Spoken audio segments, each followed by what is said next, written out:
মাসি কি করছো একা একা?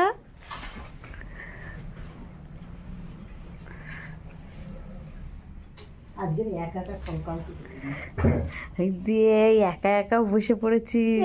আমি আজ একা একা খাবো, তোরা সব এই একা খেতে করেছে দিদি আমাকে দিয়েছে এগুলো সব সব। হে ভগবান, একা খেতে বসে গেছি, আমাদের দেয়নি। তিতলি ছুটে আয়, এ সব খেয়ে নিল কিন্তু। আজকে খাবো তোদের কিছু।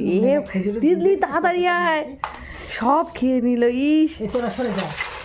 ই বাবা, এ আমাদের একটা করে দাও। সরে সরে আসছিস কেন? আমাদের একটা করে দাও। ঠিক আছে, একটা দাও, একটা দাও। এই একটা দিয়েছে তিতলি আমার আর তোর। কি অবস্থা তিতলি, দেখ একটা আমাদের দিয়েছে। দুজনে ভাগ করে খাওয়া। কি অবস্থা, আমাদের দেবে না। গুড়টা কিন্তু দেবো না, এটা সব আমি খাবো। হুম।